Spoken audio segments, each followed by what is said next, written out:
But I really don't have any regrets. I really don't. I've lived exactly how I've wanted to. I've tried my hardest every single time. I didn't win the matches that maybe I should have always won, but I really gave it my all. So that for me is enough.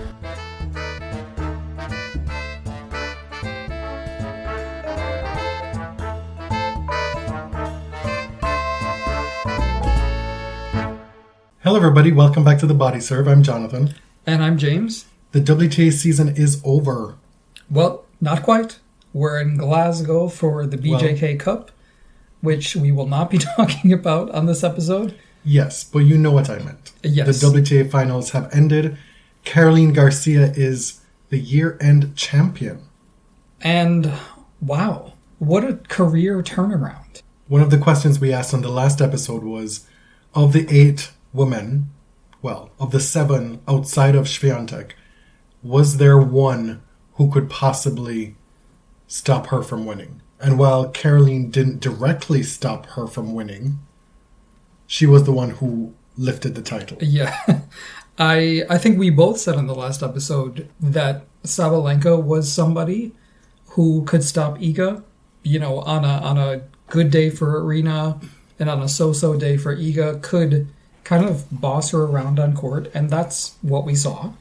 You picked a number of players who could beat Iga, so I feel like I was a little more right.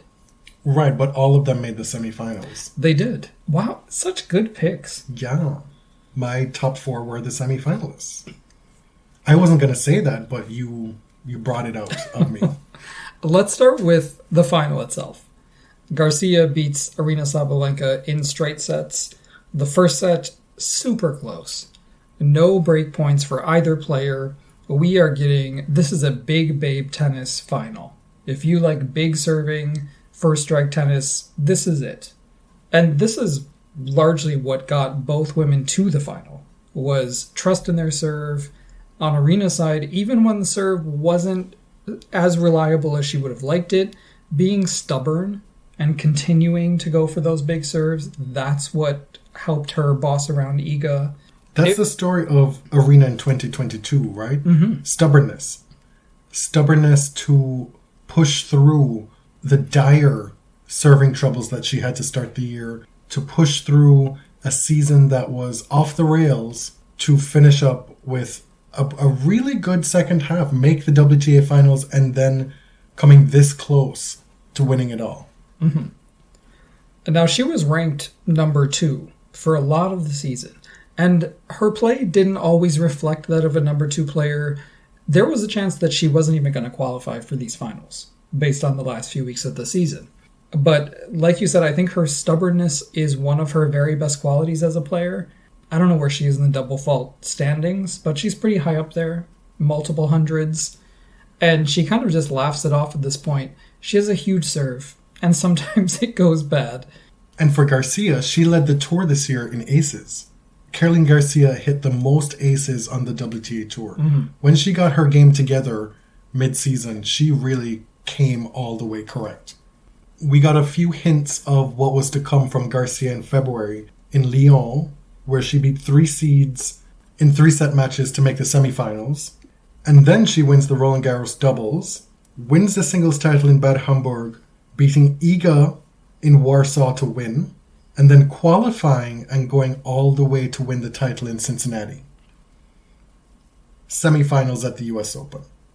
So this was a steady build in the second half of the season to this ultimate coronation for her, and a return to her career high of number 4 in the WTA rankings. She's been to number 4 before. She has won Masters 1000 titles, just WTA 1000 titles, obviously in Cincinnati, but a few years ago in the fall Asian swing. She had never been to a final of this stature, and neither had Sabalenka. Both of them, I think Caroline actually was quite nervous walking out there, but they both played such a tight first set, a really entertaining first set. And unfortunately for Aryna, the match kind of got away from her in the second. But I think all in all, it was kind of an interesting showcase for the WTA season. Iga had dominated so much of it, and it was kind of, no shade to Iga, but it was refreshing to see someone else, two other players, fight it out on that final stage. I suppose it would be interesting if you are somewhat of an Iga hater. That's not it. Iga has nearly, almost 12,000 points. Like, she's had an amazing season. You don't need to win the WTA finals to cap it off, right? Like, that doesn't put a damper on your season. But it would have been a nice icing on the cake. Yes, but we need intrigue. We need women who can beat this woman. Okay. I think overall this is a really, really good development going into next season. You cannot have Iga and the Seven Dwarfs. To paraphrase, I forgot which Sports Illustrated writer said that in the 90s about Steffi and the Seven Dwarfs. Well, you had Serena and the Seven Dwarfs.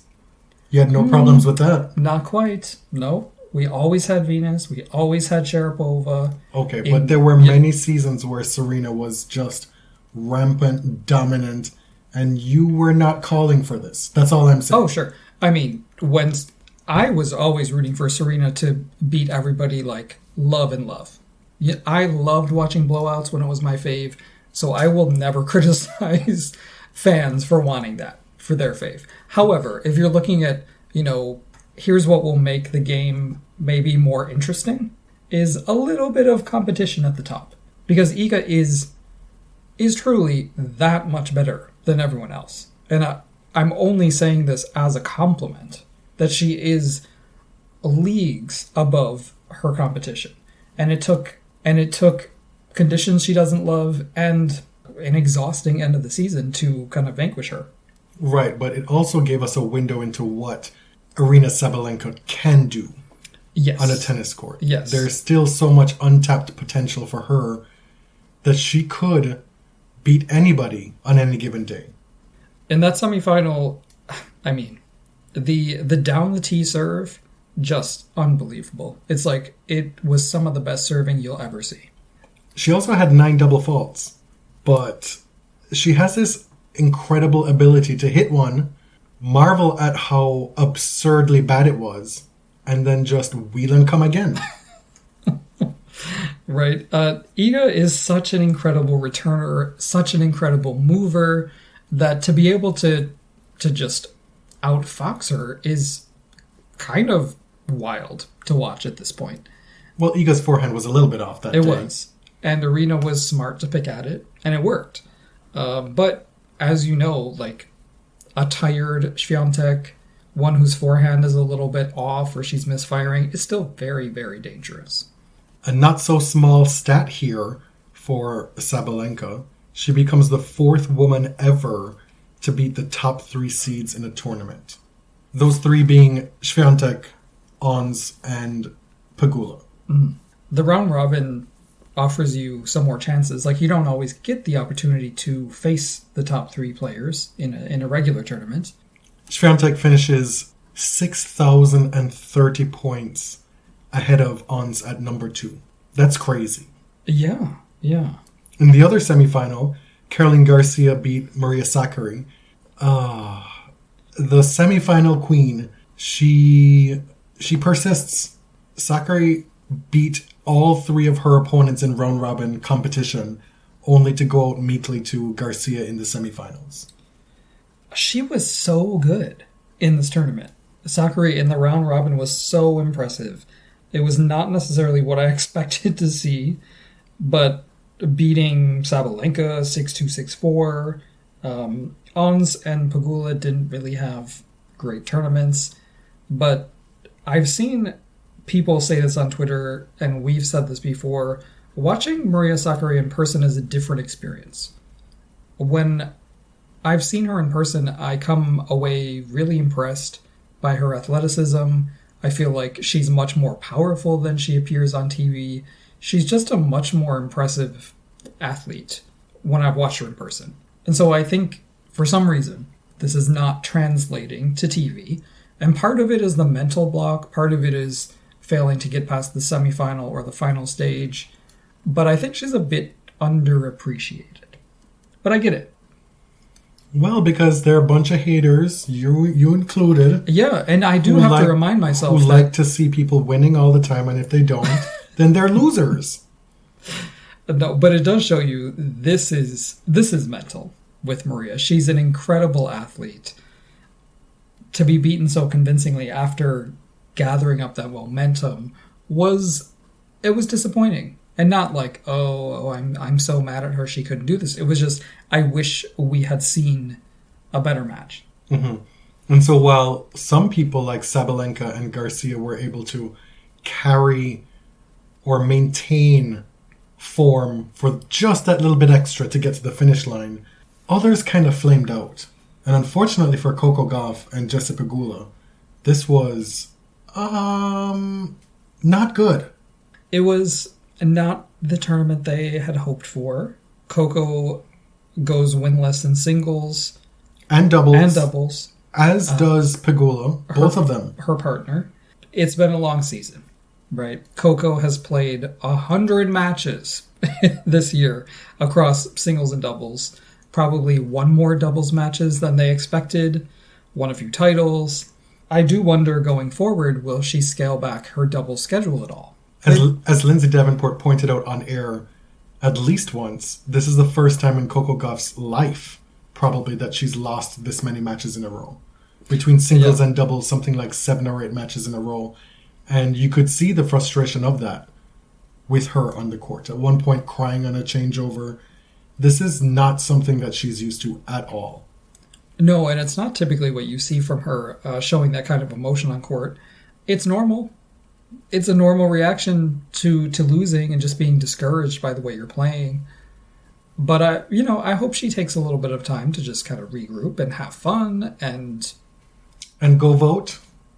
Yeah, we'll get to that a little bit later. Make some TikToks. But listen, it's also a reminder that she's still just 18 years old and has overachieved in her career so far. She has achieved a lot. Excuse me.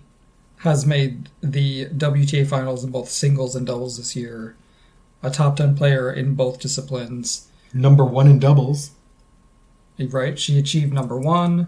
Iga Swiatek is a nut to crack. She unfortunately lost very badly again to Iga. A lot of people do. But this is a problem that Coco obviously knows that she's got to face. I don't know if she's gotten Iga to a 6-4 set this year. I think it's been like 6-3 and less. But there was a bagel in this one. Yeah. You say that she needs to find a way to crack the code. She needs a whole different nutcracker altogether.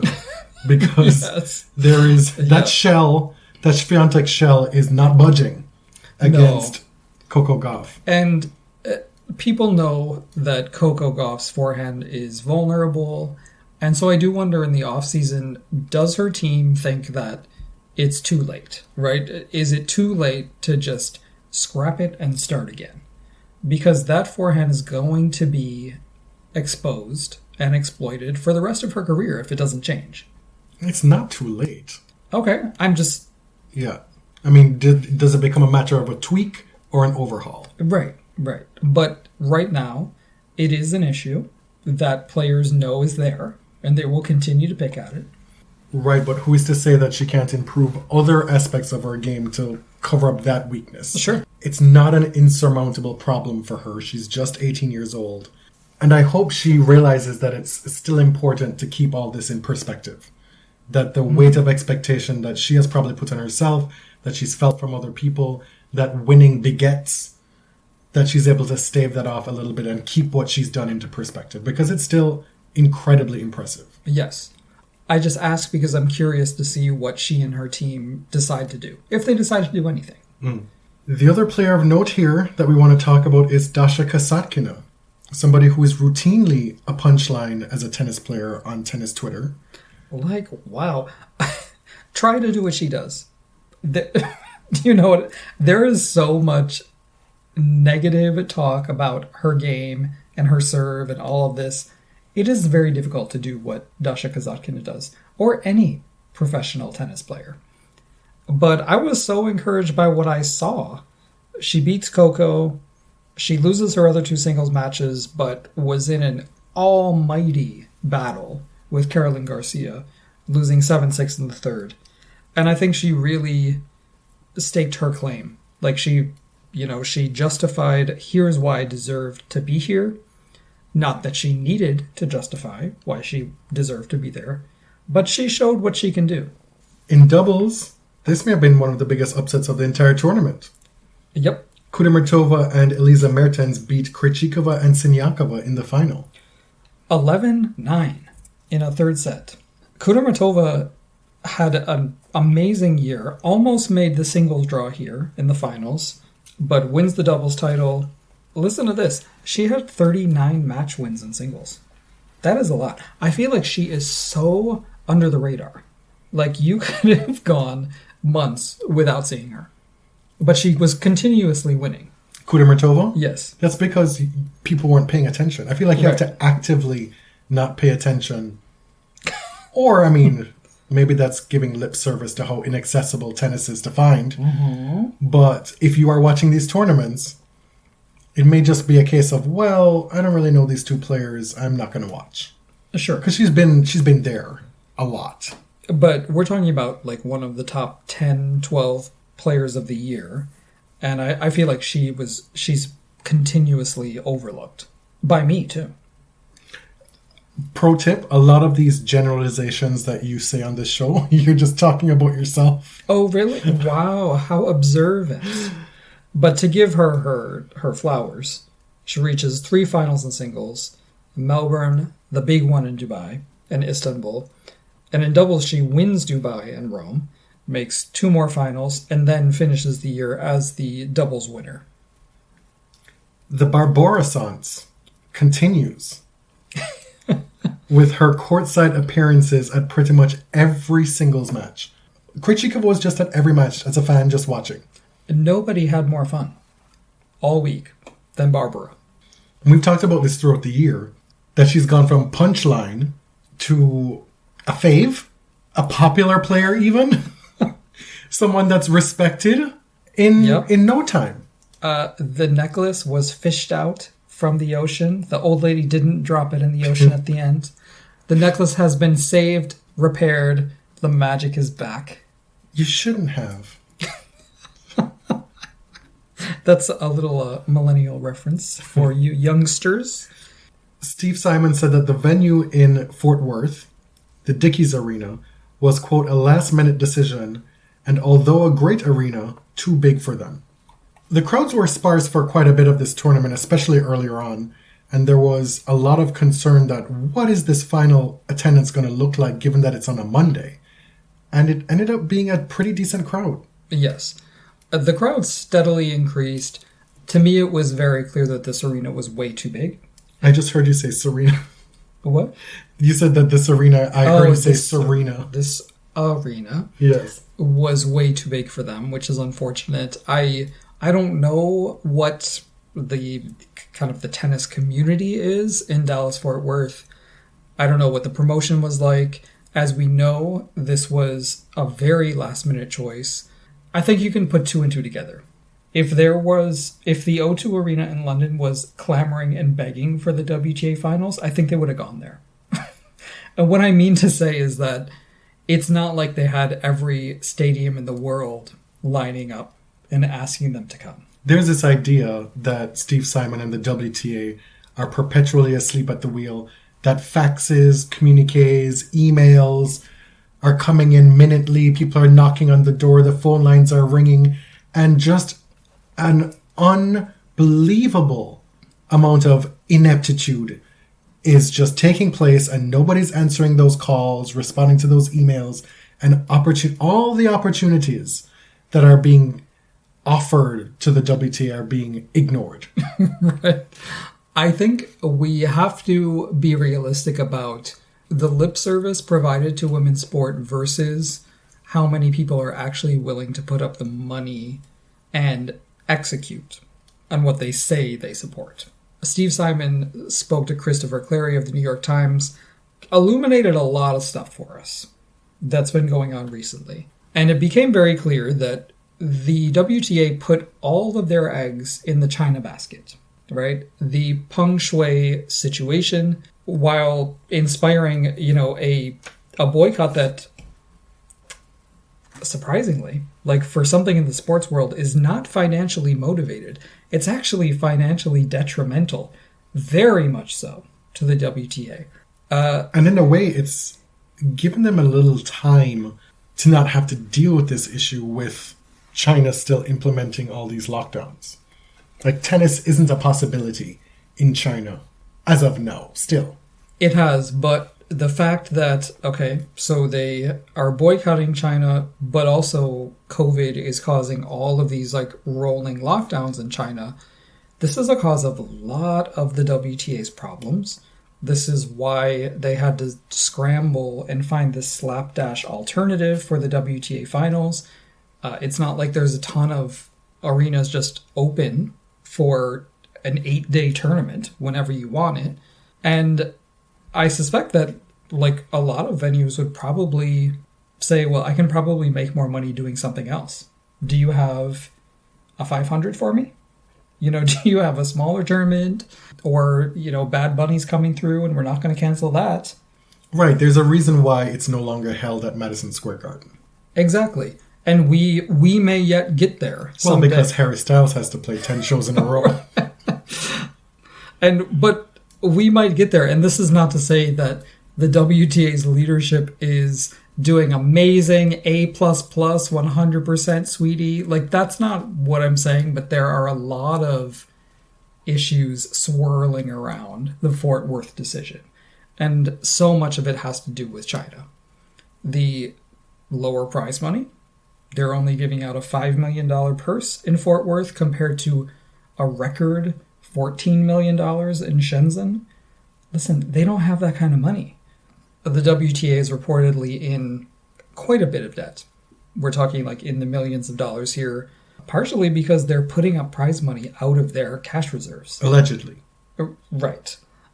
But what we do know, this is not alleged, is that at co-ed tournaments where prize money is not equitable, the WTA is putting up their own money to make it equitable, by the way. So there's all this stuff going on with WTA business-wise that I kind of want to save for probably our WTA wrap about these negotiations with this private equity firm, CVC, the involvement of Ari Fleischer, that scumbag. We'll talk about that later.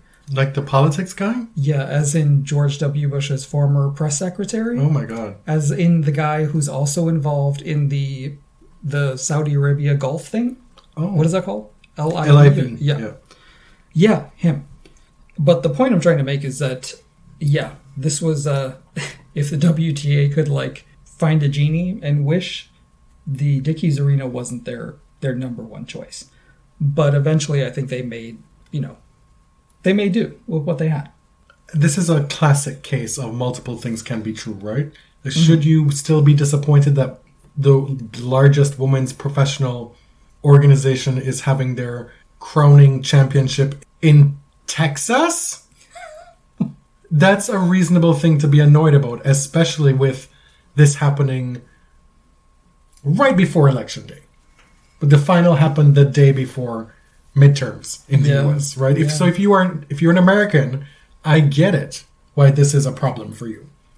Yeah, because the day after the finals, Texas voters basically said, like, yeah, we are totally cool with the abortion ban. Thank you so much, Governor. Moving forward, though, we reported on the show, and tennis journalists reported the same thing, that the WTA finals were going back to China next year. I did not imagine this. John Wertheim admitted as much today in his mailbag, because someone said, wait a second, I just read in the New York Times that Steve Simon is hedging on China, and you reported that they're going back. And I was like, okay, yeah, I thought that was pretty clear.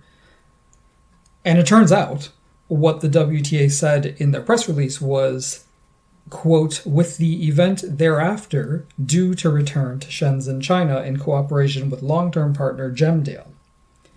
Wertheim is suggesting that the WTA was slightly vague on the language, with the event thereafter due to return to China. So not 100% sure, but it was expected that they would return next year. Steve Simon, speaking to Christopher Clarey, said, quote, "We're still in the same place.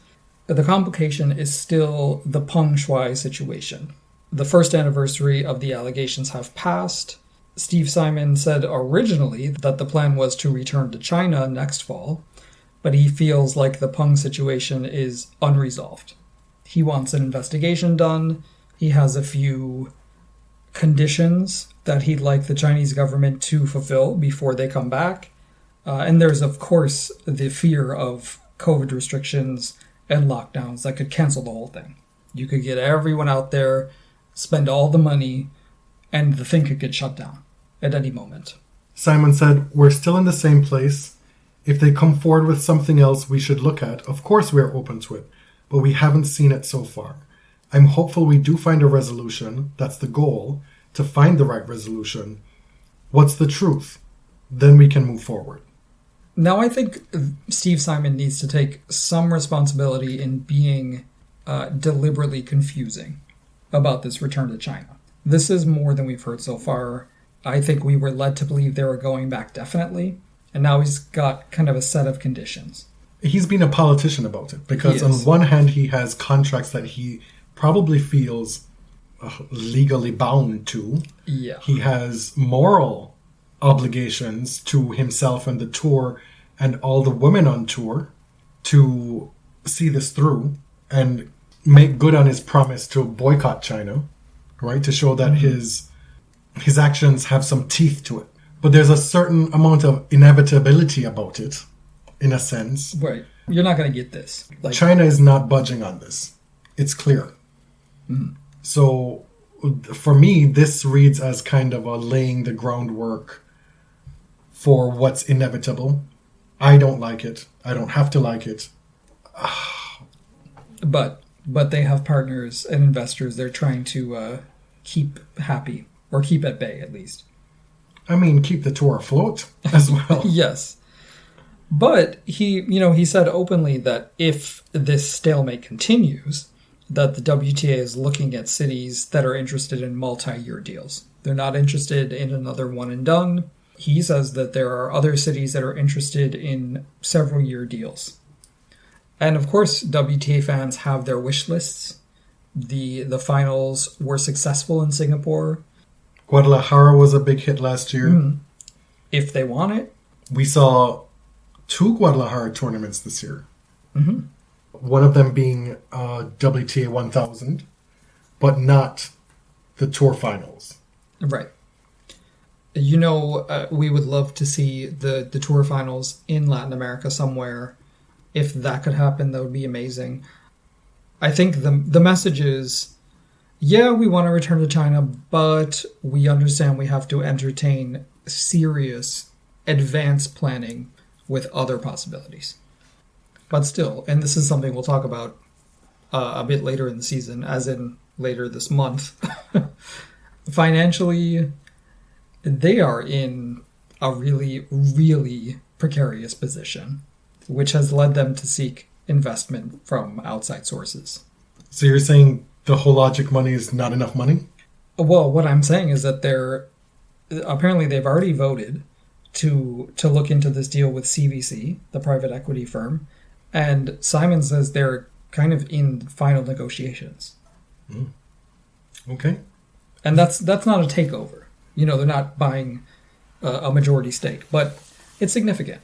The men were in Paris this past week. Were they? Holger Rune was. Novak Djokovic was. They were. I have to say, Paris usually escapes my notice. Not completely, because we have a podcast and I have to report on it. And you love telling people the tennis that you don't watch. No, Paris indoors is like the superfluous Masters event. If it didn't exist, would anyone care? Yeah. Federer and Djokovic fans. Oh, okay. Well, you're showing I guess I'm not them. You're showing your bias here. It has to be said that Rune's achievements over the past few weeks are pretty incredible, even though I don't like the kid. In an incredible run in Paris, starting with Stan Wawrinka. He beat 5 top 10 players in a row. That's after beating a resurgent Wawrinka in the first round. Those 5 players, Urkac, Rublev, Alcaraz in the quarters, Felix in the semis, and then Djokovic in the final, coming from being down a break in the third set. 7-5 in the third set. This is after losing the first set. Like we talked about with Felix last week, momentum and confidence, there is no replacement for it in sports. His trajectory over the last few weeks, it's like it probably feels unstoppable for him. Well, he took to Twitter today to tell us how much hard work pays off, and he showed us a graphic of his rise through the rankings. It was a graph, even, of his rise through the rankings this year. It was a line graph. It was upward. It's landed him in the top 10. Yeah, and as much as we're joking, it is kind of amazing. It's an exceptional achievement. Yes. Period. Yes. We are going to have a little bit of fun at his expense because he makes it so easy. He does. Yeah. But it is an exceptional achievement. He ended Felix Auger-Aliassime's win streak. He becomes the first alternate for Turin, the year-end finals for the men. He withdrew from the next-gen finals, obviously, because, I mean, I would half expect him to play both. Well, I know, right? If there were one player to play both, it would be him. Yes. The next-gen finals are going on right now. I do not have the bandwidth for that. Yeah. In past years, we've talked about the next-gen finals loves testing out innovations. They're always messing with the rules and conventions of the sport, which is fine. Like, that's the perfect place to do it. I'm so disengaged at the moment. There's too much to talk about. During his first match with Stan Wawrinka, Holger Rune, he did what he does. He kicked the net during the second set, and the umpire, Aurélie Tort, had to come down and actually fix the net before they could resume play. And I believe he got a code for unsportsmanlike conduct. But what's worse is that he got a lecture from Dad at the end of the match. Well, he claims that wasn't the case. Okay, well, he's claimed a lot of things. Lest we forget Yawgate. You maintain to this day that it would give you so much pleasure if Casper actually did what he was accused of doing. If Holger's account was 100% true, Casper would have a fan for life because he would be the best faker in history. Whoever said that man doesn't have a personality. Right. It was clear that Felix was a little bit gassed by the end of this, winning all those matches. Oh, you're moving right past Uncle Stan at the net? Yeah, Holger, telling him to stop acting like a baby? Like, what am I supposed to say to that? Well, it wasn't like Angie versus Bianca. It was more sincere. It felt more paternal. Like, it felt like you're not a bad kid, but like you need to deal with this behavior now. Was it the time? Was it the place? Of course not. At the net after the match, And of course you can say, is Stan the best vessel for this message? Probably not. I still enjoyed it. Yeah, they can both miss me with that. Paris also brought us this video that went viral outside of the tennis community of Novak Djokovic's team mixing what he calls, not what we call, what he called jokingly his magic potions. We had the Sanderson sisters in the crowd stirring the pot, mixing a potion to give to...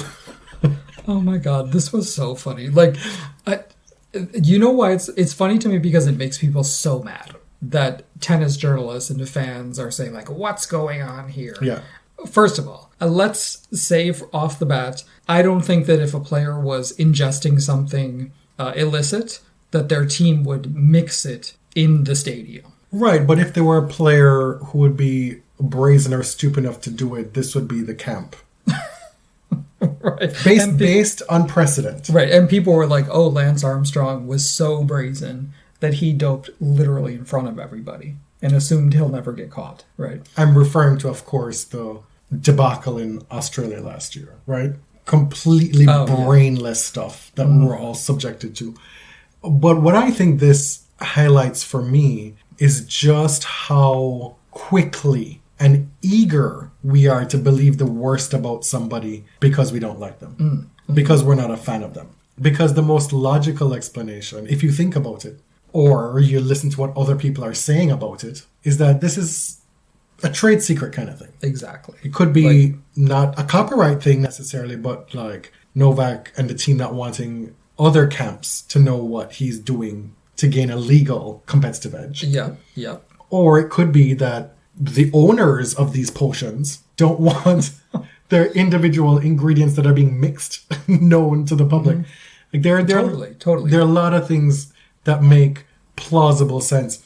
It's just unfortunate for them that they didn't have this pre-mixed before they went to the match. That there was somebody on tennis Twitter sitting right there who was videoing the whole thing. And then the cover-up is always worse than the crime. Yes, because in this case, there is no crime. But why are they so goofy? They're so weird. Because as you said, there are probably like a few reasonable explanations. Like this could be a proprietary blend that they don't want to get out. Either the manufacturer or Novak's team doesn't want people to see it. You know, like how when regular folk go out and they're like, oh my God, I got my Gucci, I got my Coach, I got my Michael Kors, I got... Not Michael Kors. I'm just saying, I got my brand name shit. Mm-hmm. But you don't got the celebrity brand name shit. Exactly. Do you know what I mean? You are not being let into the back room. You have the version that they sell in Nordstrom,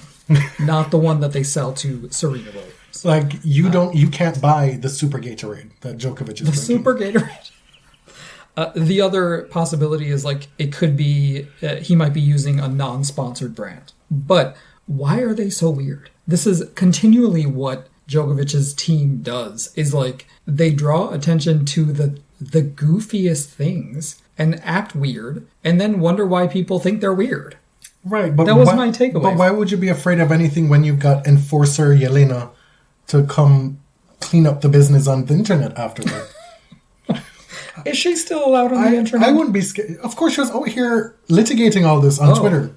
Well, I assume that Instagram has banned her and her IP address. This was Twitter. Point. Okay. Well, Twitter doesn't have any rules anymore. No. Mm-hmm. Back to the young Dane. You know, Patrick Mouratoglou has made this big show of how he's his new coach and what have you, blah, blah, blah. But the coach that's been with Holger this entire time is still on his team. Like, Patrick is not his main coach. Like, this is very much for show. And so what I want to know is this an arrangement of convenience whereby Patrick isn't necessarily giving him day-to-day or even week-to-week instruction, but he has free access to the Mouratoglou compound, the academy, where he can train and come and go as he pleases, and also gets to social climb to the brand name, the coach brand name. And then Patrick then gets to have his little intern post about these wins on the weekend and take claim for it. It's actually a good question. Like, I wonder how much input Patrick has day to day, because he hasn't said, oh, I've taken over as Holger's head coach. I've joined the team for this period where Simona is whatever. At the time, well, no, I mean, at the time it was while Simona is injured, I'm going to join Holger's team. But now we're in a very different situation, of course. But I'm actually curious, and not even in a shady way. I wish players were allowed to be more open about, like, so what's the arrangement here? Like, do you get to go train at the house that Serena built for free? Like, is that the deal? Is Patrick coaching you all the time? Are you paying him? Is he paying you?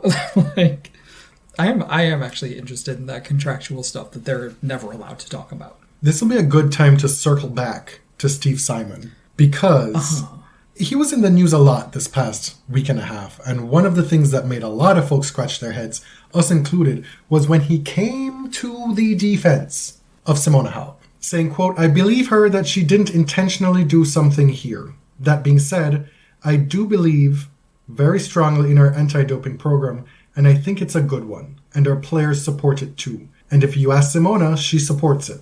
I'm very confident that as we go through the process, the truth is going to come out, and we will deal with it accordingly. But I have a lot of sympathy for Simona, because I would never question her integrity. This is so strange to me, and it does feel... What is a conflict of interest? Does tennis have any of those? So the anti-doping process exists outside of the federations and outside of the ATP and the WTA for a reason, to eliminate potential conflicts of interest.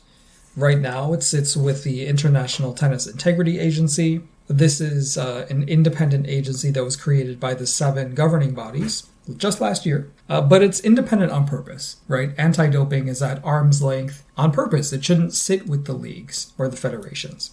It's very, very strange to me that the CEO of the Women's Tennis Association is commenting on an open doping case where one of his players, one of his top 10 players, has tested positive for a banned substance. There's no question about that. The question is, did she ingest it intentionally? What concentration was it in her blood? Could it have been accidental? I feel like the only response is, this is a matter I cannot comment on, wishing her luck. Exactly. It is so bizarre to me that he would say anything about this. And what if it turns out she loses this appeal? And, the decision is upheld. Does that make him look like an asshole? It was wild to me. We were previously talking about Paris. Did we finish that? Mostly. You put Gilles Simon on this agenda, and I'm not sure why. I said Gilles Simon lives to torment James. Oh. I added something. Because I asked you, when did this start? Because all year, you've been asking, this man is not retired yet? And then given the opportunity to put you out of your misery, Andy Murray failed in Paris. Right. Thanks a lot. Thanks a lot, Andy. Just as we expected, a 3-hour marathon of brutality. Not even talking about the tennis. Just unnecessary stuff. But you have here that it started when I got a trivia question right on a Rogers Cup shuttle about Gilles, and they gave someone else the prize? What? Yeah, I must have been shy then. I just looked it up. In 2008, Gilles Simon beat Roger Federer in Toronto.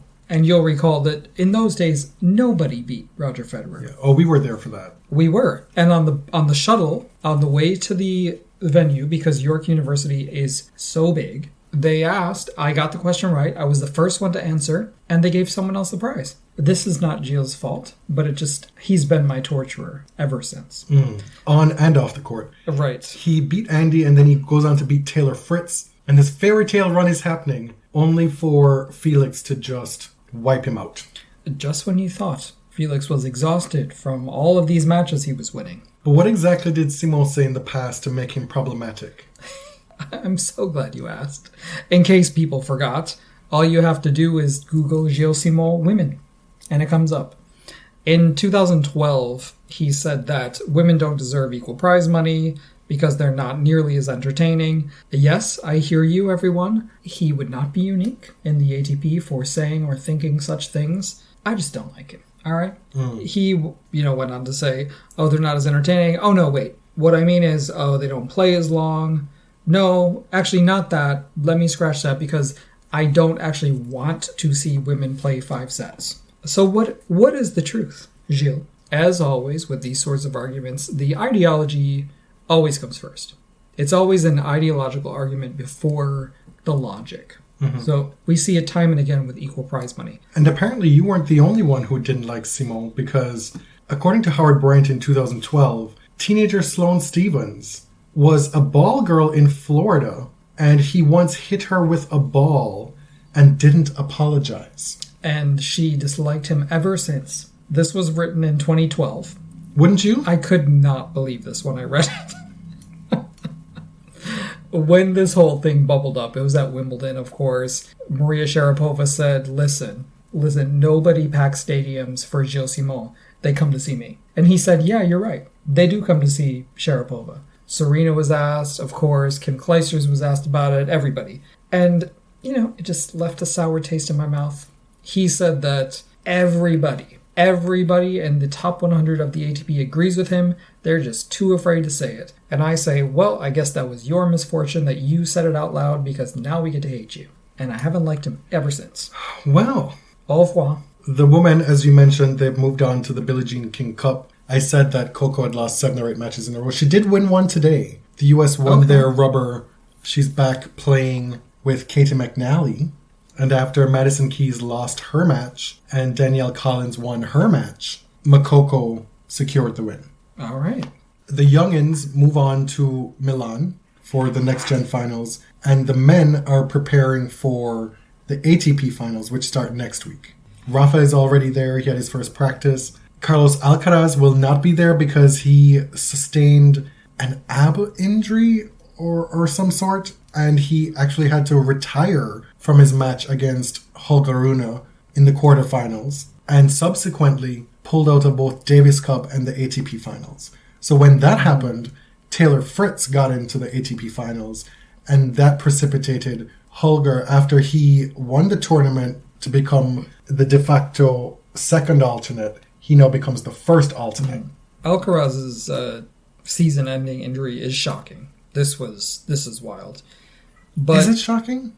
It is. Actually, for him to miss the year-end finals for this? Disappointing. Yeah. But, the way that dude plays and how much he played this year, there's going to be a wear and tear in the body. We kind of take it for granted that he's young and he can do anything on a tennis court. But the way he moves on a tennis court, this is, for me, not shocking at all. Okay. My God. Taylor Fritz getting into the year-end finals, this has to be written by Netflix. Well, I cannot wait for this little show to come out, this docuseries, because... I'll pass. No, you aren't. You cannot pass. We have to talk about it. No, people at work were recently talking about how the F1 documentary got them into the sport. I was like, oh, yeah, they're actually doing the same thing for tennis, but I'm not looking forward to it. And what did they say to that? I don't know. But listen, this is an opportunity not just for the sport to get new eyes on it, but also for us who follow the sport to learn new things about the sport and the behind-the-scenes stuff, and also maybe some insights into some of the players that we would not get to see. Okay, fair enough. I don't want these bullshit manufactured storylines when it's stuff we've already seen. Like when it's tournaments we watched and we actually know the truth and tennis fans already observed it. We know some of it. And now they're truth. trying to attract, for lack of a better word, locals to the sport. It's like a reality show. Okay, well, I just hope it's not the Real Housewives version of tennis. Which you watch many franchises. That would be actually entertaining. But what I mean is that reality TV bears very little resemblance to reality. You're being a bit of a downer. I am. Corentin Moutet has been given the boot by the French Federation. They said, no mas. That's Spanish? That's a different language. Thank you. They said, we have had it with your antics, and we are no longer supporting your tired, trifling ass. Basically, in so many words. They withdrew financial support. They said he will be banned from using Federation coaches because of his behavior on court. They said, quote, his behavior on the court does not correspond to the values that the FFT wants to transmit. This comes after he got into a shoving match with Adrian Andreev at the Challenger in Orléans. He was fined €15,000 for that incident. But this is one in a line of many, many incidents similar to Benoit Paire. He was defaulted in Adelaide in this past January for swearing at the chair umpire. And you may recall that just last year, the French Federation declined to choose Paire for the Olympic team after his, quote, deeply inappropriate behavior. The inappropriate behavior they were talking about was spitting on the court during a pandemic, tanking matches left and right, defying and breaking COVID bubbles. This is Benoit you're talking about. Yes, this is Benoit. But the French Federation is no stranger to withdrawing funding from players who act out. Elsewhere, the WTA has started a program designed to attract more women coaches to the sport. This is great stuff. I feel like this is the league really putting their money where their mouth is. There's obviously a shocking lack of female coaches among top women players and male players, of course. But the WTA is focused on what it actually can change. I've seen a few different numbers in a few different sources, but There are approximately 6 women coaches who are employed privately by players within the top 150. 6. Of course, this doesn't include women coaches employed by national federations. Right.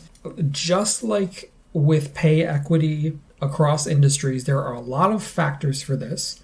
One of them is that a lot of female players will choose male coaches who can double as their hitting partners, but another factor is just plain good old discrimination, right? Mm-hmm. Or lack of opportunities, a lack of tradition, and just not a pipeline of female coaches at this level. So this WTA program seeks to address that. Like, how do we attract, develop, and retain female coaches in the WTA? There'll be a mix of off-season training in person, a 10-week online certification course, as well as shadowing existing WTA coaches. Ideally, I imagine this coaching program is also a way to bake in a safeguarding and anti-harassment and abuse teaching as well. Just professionalizing the job of being a coach, and also allowing the WTA to have some oversight about how do we train coaches, how do we certify them on a professional level, and how do we give more opportunities to women? A lot of women will be former players, of course. Well, given that a lot of these women like to have the coach double as the hitting partner, in a lot of cases, when you have a retired woman player, their physical gifts have depleted. It's just a fact of life, right? Like a Conchita Martinez cannot rally with a Garbiñe Muguruza. Sure. Right, and played in a very different era. Exactly. So I get that part, but surely this has also been a function, as you said, of exclusionary decision-making. And this hopefully goes a long way toward rectifying that. Because as we've seen, especially the top players, they can afford to pay both a coach and a hitting partner. Yes. Along these lines, we mentioned safeguarding, we mentioned abuse in tennis, which unfortunately is still quite common. A video has been floating around the internet recently that showed purportedly a father beating his daughter on a tennis court. This video was on Twitter without any trigger warnings. It is really shocking. I didn't want to see it. And then when I saw it, I stopped watching. Yeah. The young girl is reportedly 14 years old and is a junior tennis player. The video was posted by the Serbian activist Igor Juric, and it was shared by Iga Swiatek's mental coach Daria Abramovic, shared by Judy Murray. Pam Shriver even tagged Novak Djokovic and asked him to get involved.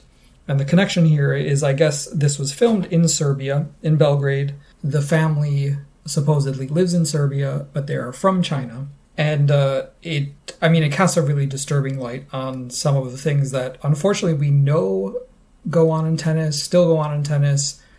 And this seemingly went on unchecked on a public tennis court for other people to see. Someone was there to film it and then share it. It really highlights how difficult it is as an international sport to regulate these sorts of things. And it shows what a massive problem we have on our hands. And by the time a tennis player gets to be of age and in control of their finances, able to make decisions, if they're even able to cast out of that abusive shadow, cast themselves out of it. Mm-hmm. The damage and the trauma that's already been done and accumulated to the player's psyche, it's unimaginable. Jelena Dokic's autobiography has been out for a long time. A lot of people have read it and know exactly what went on. And you think of the number of people in tennis who knew what was going on at the time and failed to stop it. Either didn't try, didn't think it was their place, or tried and were unsuccessful. So it's really, really discouraging to know that this still happens. We have such a massive problem as far as how dispersed and how fragmented tennis leadership and governance is, but this is so horrifying to watch. And as much as I hate that this video was shared for everybody to see and that this young girl will grow up knowing that people saw it, I only hope that the fact that Daria and Pam and Judy Murray and all of these people care goes some small way to help address the problem. One last bit of business before we finish the episode. A few. Oh. A few, actually. And I'm going to pair them together because there's a connection. Yeah. Okay. So they both involve Nick Kyrgios. The first one, before I let you finish with the juiciest, the juicier, I should say. If you recall, at Wimbledon, in his run to the final, Kyrgios encountered a fan who he claimed was drunk and had like 72,000 beers or something. And so that fan sued him. Yes. And now there's been a resolution. Quote, I told the umpire that a fan, who I now know to be Anna Pallas, was distracting me during the match, believing that she was drunk. I accept that belief was mistaken, and I apologize. To make amends, I have donated £20,000 to the Great Ormond Street Hospital charity, a charity chosen by Miss Pallas. I will not be commenting on this matter again. You know what? I understand that America has a lot of problems, but one thing it has going for us is liberal laws about defamation, slander, and free speech. Other countries need to get better at defamation because this is ridiculous. You wouldn't have been pissed if he called you drunk? If I was acting like an asshole... Actually, I take that back because now I might get sued. The thing is, Ms. Paulus, now everybody knows her name. Now everybody knows that she was the one acting out at the Nick Kyrgios match. I just don't really know. I don't know what the point of this is. I think it's absolutely ridiculous that Nick or any tennis player was dragged into a lawsuit over this. If you're in public and you are acting out in a match, that's on you, boo.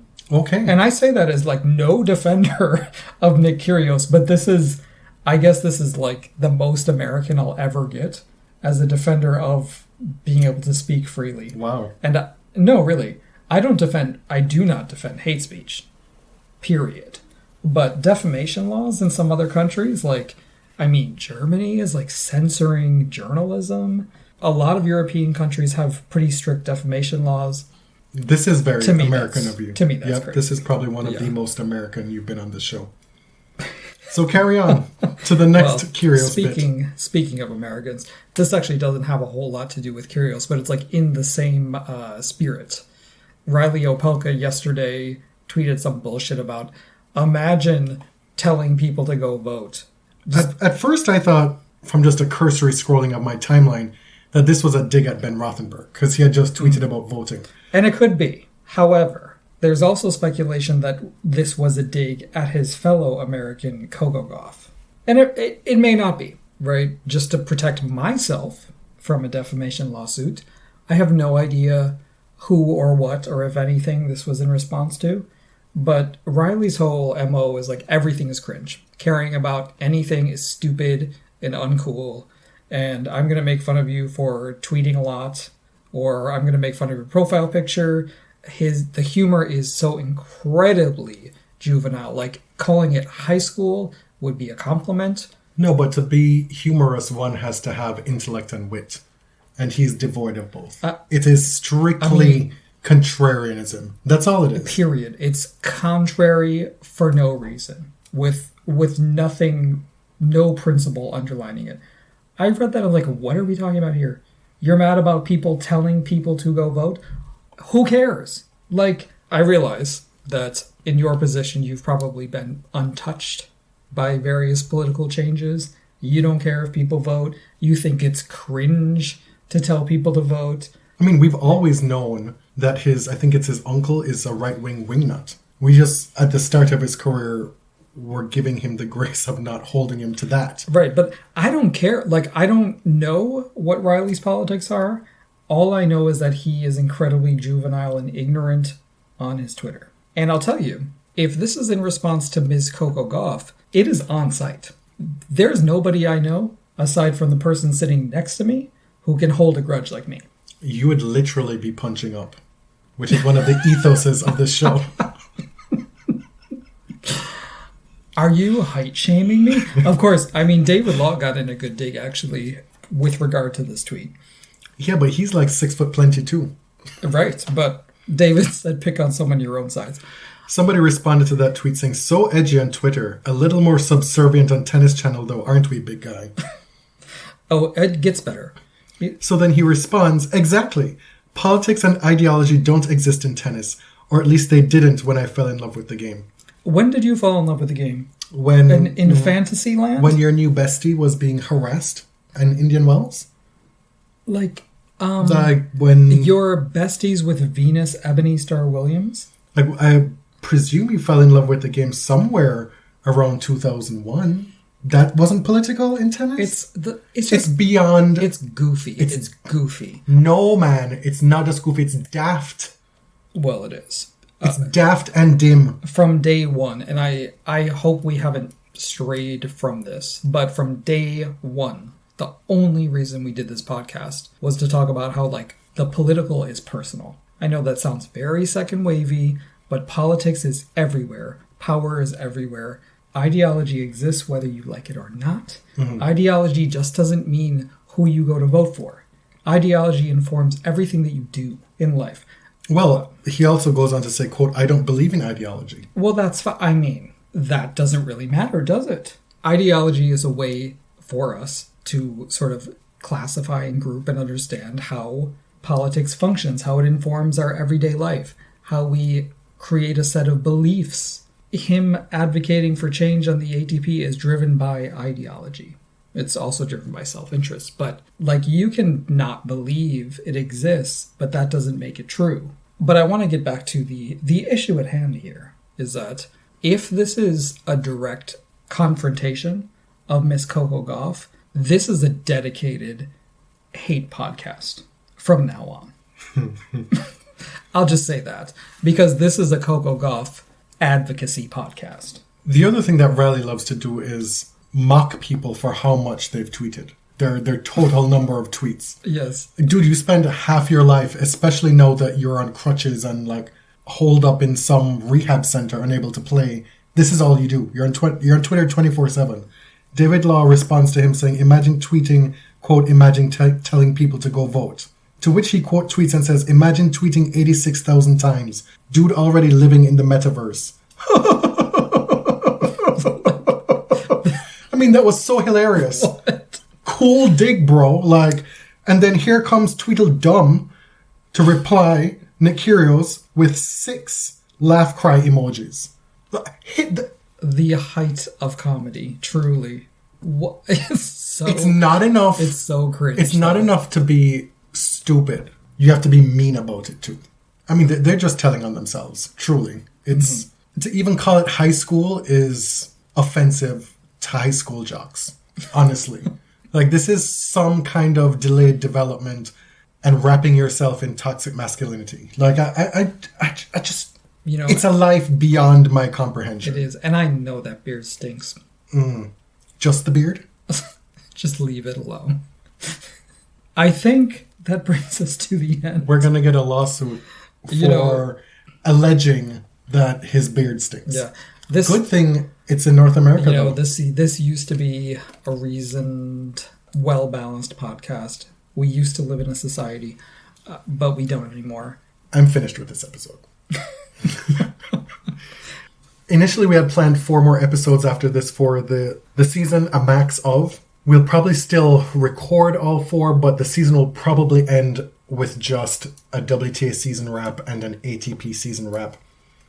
Likely, the Serena episode that we've been teasing will start season 9. Oh, well, this might be news to you. We'll see. We'll see. Yeah, we have not discussed this, so... I mean, I also want to do a pop culture episode. We haven't done one in years, which is perfect for the off-season. What are we going to talk about? The Real Housewives of Salt Lake City? Oh my god, there's stuff to talk about. You live your life in pop culture. That's all you do. Okay, fair enough. In TikToks and tweets and housewives. There's Body Serve merch. I've done a lot of redesigning on the store website. Different color combinations, different logo combinations. One that's brand new altogether. And we've also launched phone cases. So you can get, in any of 6 or 7 designs, an iPhone case of any series or a Samsung case of any series. Unfortunately, it's just those 2 brands. We have Google phones, so we cannot rock a Body Serve phone case. And Redbubble is doing their biggest sale of the year thus far. I know I've said that before, but this one actually is it. It's 20 to 60% off the entire store. Dog blankets are 40% off. pet mats are 60% off. Mugs, I believe, are 30 to 40% off as well. We've added a I just don't have the bandwidth mug in a really nice deep purple. I can't believe that wasn't in the store before. Mm-hmm. And Vince is getting, finally, in this house we support women's tennis bowl. He doesn't know yet. So check that out. You can find that and everything BodyServe related at linktree.com/thebodyserve. I'm Jonathan. You can find me on Twitter at tennis_John. And I'm James at ElliotJMR. 2 L's, 2 T's. We somehow had the bandwidth to make it through this episode. Thanks for listening. Till next time. Thank you very much.